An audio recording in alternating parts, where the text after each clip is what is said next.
ഇനി നമ്മുടെ ചുറ്റും ചർച്ചയായിക്കൊണ്ടിരിക്കുന്ന പ്രധാനപ്പെട്ട വിഷയം എമ്പുരാനാണ്. എമ്പുരാനെതിരെ വീണ്ടും RSS മുഖമാസിക സിനിമയിൽ ക്രിസ്ത്യൻ വിരുദ്ധ ആശയങ്ങളുണ്ടെന്ന് ഓർഗനൈസറിൽ പ്രസിദ്ധീകരിച്ച ലേഖനം കുറ്റപ്പെടുത്തുന്നു.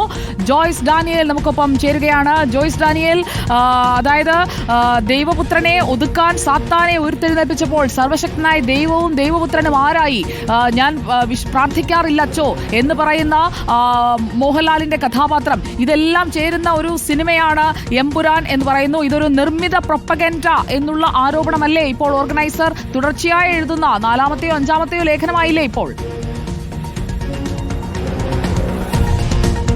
സുജയ, അങ്ങനെ തന്നെയാണ്. ഈ വിഷയത്തിൽ മോഹൻലാലും പൃഥ്വിരാജിനും നേരെ ഓർഗനൈസർ നേരത്തെ വിമർശനം ഉന്നയിച്ചിരുന്നു. ഇപ്പോൾ മുരളി ഗോപിക്കെതിരെ ഇതിന്റെ തിരക്കഥയുമായി ബന്ധപ്പെട്ട ഒരു വിമർശനമാണ് ഇപ്പോൾ ഓർഗനൈസർ ഉന്നയിച്ചിരിക്കുന്നത്. അതിൽ പ്രധാനമായും അതിലൊരു ഡയലോഗിൽ പറയുന്ന ഒരു കാര്യമുണ്ട്. ദൈവപുത്രൻ പാപം ചെയ്യുമ്പോൾ ദൈവം ഒരു കറുത്ത ദൂതനെ അയക്കും എന്നൊരു വാക്യം പറയുന്നുണ്ട്. പക്ഷെ ബൈബിളിൽ അത്തരത്തിൽ എവിടെയെങ്കിലും അങ്ങനെ ഒരു വാക്യമുണ്ടോ എന്ന് തന്നെയാണ് ചോദിക്കുന്നത് ഓർഗനൈസർ. അങ്ങനെ ഈ ദൈവപുത്രൻ പാപം ചെയ്തത് എന്തിനു വേണ്ടിയിട്ടാണെന്നുള്ളതും പിന്നീട് അദ്ദേഹം 3-ാം ദിവസം ഉയർത്തെഴുന്നേറ്റും ഒക്കെ തന്നെ ബൈബിളിലുള്ള കാര്യമാണ്. പക്ഷേ ഈ ദൈവപുത്രനെ ഉയർത്തെഴുന്നേൽപ്പിക്കാൻ ഈ കറുത്ത ദൂതനെ അയക്കുക എന്ന് പറയുന്നത് അത് ക്രിസ്ത്യൻ വിഭാഗത്തിനെ തന്നെ അവമാനിക്കുന്നതിന് തുല്യമാണ് എന്ന തരത്തിലാണ് ഓർഗനൈസർ ഈ ഒരു ലേഖനത്തിൽ വ്യക്തമാക്കിയിരിക്കുന്നത്. ഈ കറുത്ത മാലാക ആരാണ് എന്നുകൂടിയാണ് ഈ ഓർഗനൈസർ ലേഖനത്തിൽ ചോദിക്കുന്നത്. ഈ മാത്രവുമല്ല, തകർന്ന പള്ളിയുടെ മുന്നിൽ വെച്ചിട്ടാണ് ഇത്തരത്തിലുള്ള ഡയലോഗുകൾ പറയുന്നത്. ഇതിന്റെ പിന്നിൽ മറ്റൊരു അജണ്ടയുണ്ട് എന്ന് കൂടിയാണ് ഓർഗനൈസർ ഇതിൽ ചൂണ്ടിക്കാട്ടുകയും ചെയ്തിരിക്കുന്നത്. ഏതെങ്കിലും തരത്തിൽ ഇത്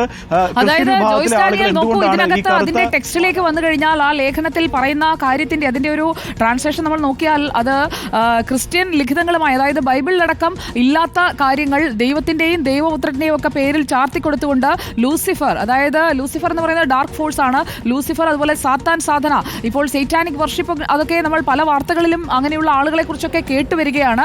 അതിനൊക്കെ പ്രൊമോഷൻ കൊടുക്കുന്ന പ്രൊപ്പഗാൻഡ എന്ന രീതിയിലാണ് ഈ തിരക്കഥയെ ഇപ്പോൾ നേരിട്ട് വിമർശിക്കുന്നത്. അപ്പോൾ പൃഥ്വിരാജും മുരളി ഗോപിയും ഇതിൽ കുറ്റക്കാരാണ് എന്നതാണോ ഇപ്പോൾ ക്രിസ്ത്യൻ സമൂഹത്തിന്റെ ഒരു കൺസേൺ എന്ന രീതിയിൽ ലേഖനം പറയുന്നത്?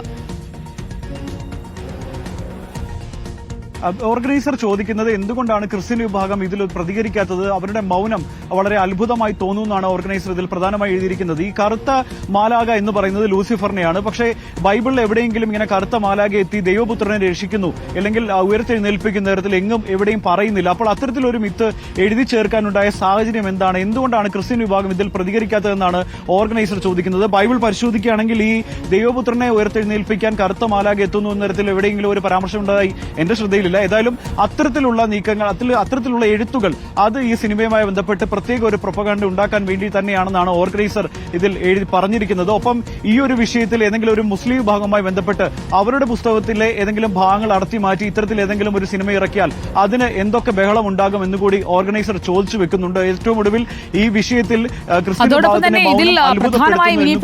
ക്രിസ്ത്യൻ സഭകളുടെയൊക്കെ പ്രതികരണം ഈ വിഷയത്തിൽ വരുമോ എന്നതാണ് അറിയേണ്ടത്.